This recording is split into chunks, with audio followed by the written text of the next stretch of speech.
In 1965, Schwinn Bicycle Company controlled 25% of the entire American bicycle market. 1 in 4 bicycles sold anywhere in the United States came from a single factory on Kostner Avenue in Chicago, Illinois. Their closest competitor had 6%. There was no second place. There was Schwinn, and then there was everyone else, fighting over what Schwinn didn't want. Frank V. Schwinn, grandson of the founder, the man running the company at its peak, wasn't modest about this. He didn't need to be. The waiting lists at Schwinn dealers across the country didn't require modesty. He believed the company was untouchable. He was right for exactly 10 more years. And then he was wrong, in a way that would eventually cost every worker on Kostner Avenue their job, collapse one of the great American manufacturing empires, and hand the future of the global bicycle industry to a company in Taiwan that Schwinn itself had created. This is not a story about bad luck. This is a story about a company so dominant, so certain of its own permanence, that it made a decision so catastrophically miscalculated it takes a moment to absorb.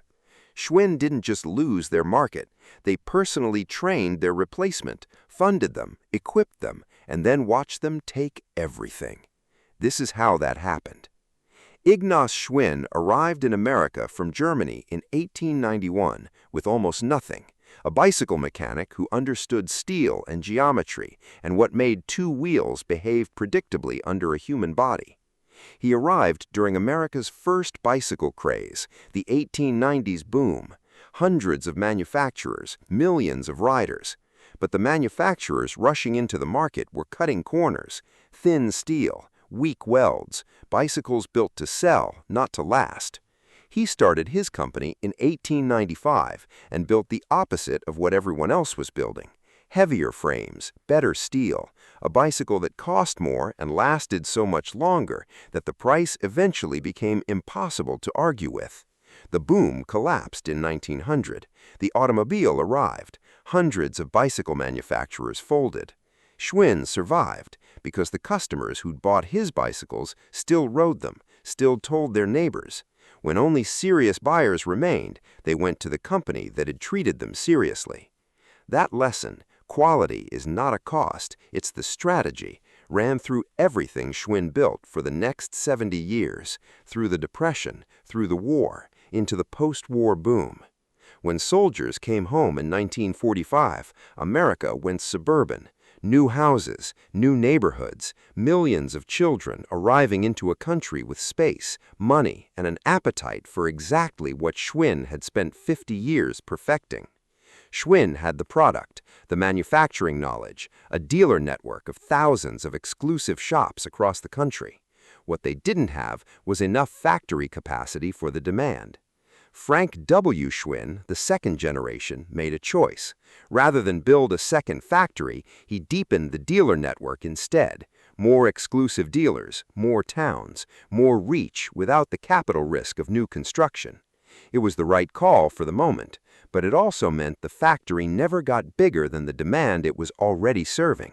When demand eventually outgrew Kostner Avenue, the answer would have to come from somewhere else. That consequence was 15 years away. For now, Schwinn became something almost no American manufacturer ever becomes, a cultural institution. The bicycle you got when you were old enough for your own transportation, independence, the first time you could leave the yard without asking.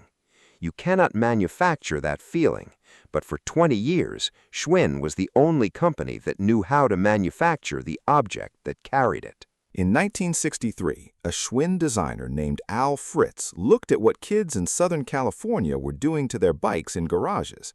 Chopped frames, raised handlebars, banana seats, and built that bicycle officially.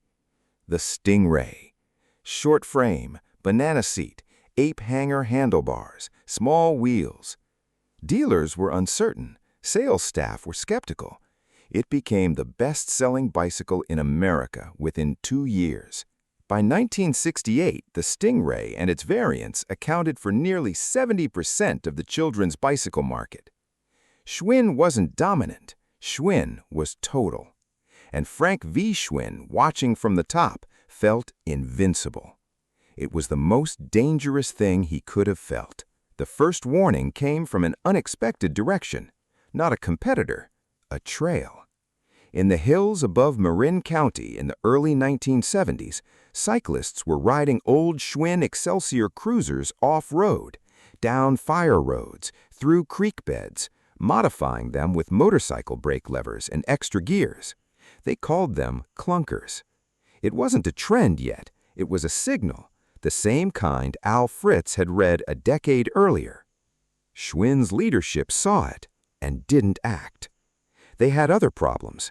The 1973 oil crisis had triggered an adult cycling boom, and 10-speed road bikes were selling fast. But Schwinn's entry-level Varsity weighed close to 40 pounds, twice what European manufacturers were producing. Serious riders noticed immediately, and a trickle began leaving for European brands. Schwinn, still total in the children's market, chose not to see it clearly. The decision that ended Schwinn happened in a conference room, not a factory floor, in the mid-1970s when Japanese manufacturers arrived with higher quality at lower cost than American factories could match. Schwinn's dealers started carrying Japanese brands alongside Schwinn. The exclusivity was gone. So Schwinn's leadership made their decision: outsource production to Asia. They found a small, hungry manufacturer in Taiwan, founded in 1972, called Giant Manufacturing. They began placing orders. Then they began sending their engineers. What Schwinn sent to Giant wasn't just purchase orders. It was an education. 80 years of frame geometry, production protocols, quality control standards, all transferred document by document to a factory less than a decade old. Schwinn believed the brand was the asset. The manufacturing was just cost, something that could be moved without consequence. They were wrong. The manufacturing knowledge was the asset. 80 years of understanding how steel behaves under stress, how quality control works at scale. That was the thing competitors couldn't buy or copy. And Schwinn handed it over completely, with their own engineers on site to make sure Giant understood it correctly. Giant learned everything and got better faster than Schwinn anticipated. By the early 1980s, Giant's production was meeting and in places exceeding what was coming off the Kostner Avenue lines. The student had absorbed the teacher. The teacher was still paying tuition.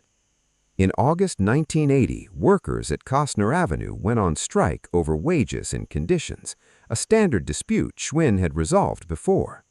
But Frank V. Schwinn saw something different from what his father would have seen. Not workers whose knowledge had sustained the company through the Depression and the war. A cost problem that had just handed him an exit. While workers picketed, Schwinn shifted orders to Giant and to a new partner, China Bicycle Company. When the strike ended, the factory had less work than before. By 1982, most of Schwinn's production was made in Asia. By 1983, Kostner Avenue was producing a fraction of what it had in 1965. Giant launched its own bicycle brand in 1981. They didn't need Schwinn's permission.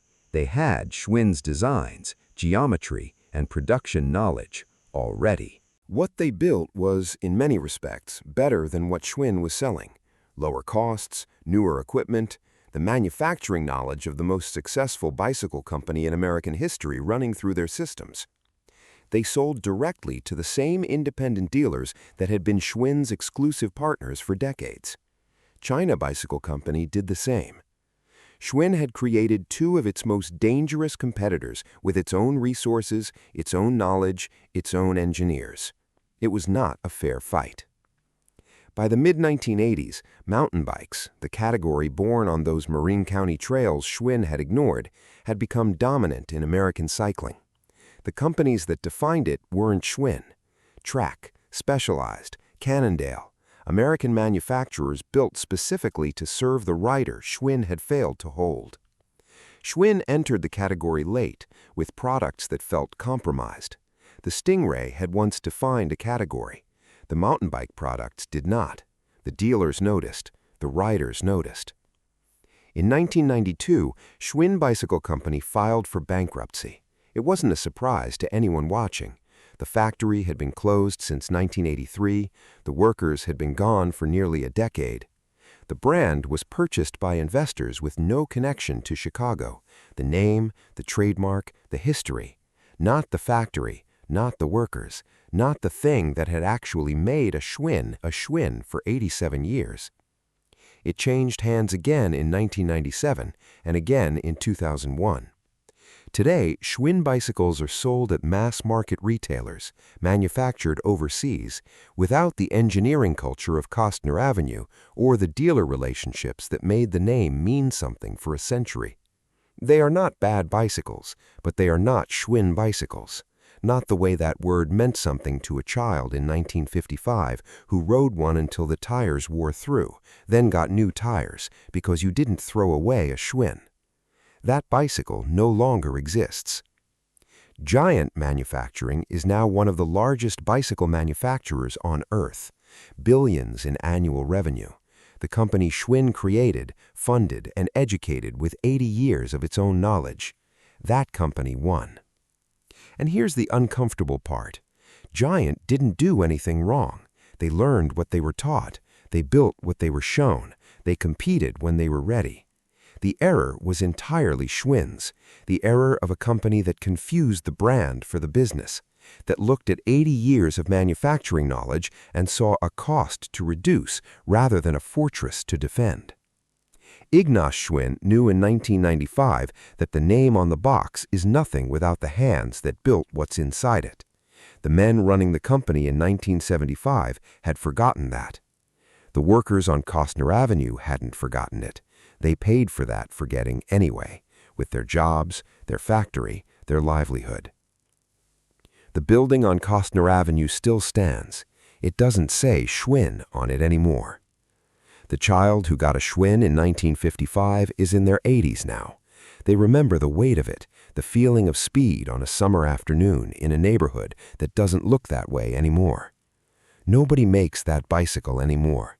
Not because the steel isn't available, not because American workers couldn't build it, because a decision was made in a Chicago conference room that the factory was a cost and the brand was the asset. Once you make that decision, once you transfer the knowledge, close the lines, scatter the workers, you cannot unmake it. The brand outlived the factory by 30 years, but without the factory, the brand was just a word. That's the story of Schwinn. And that's American Factory Stories.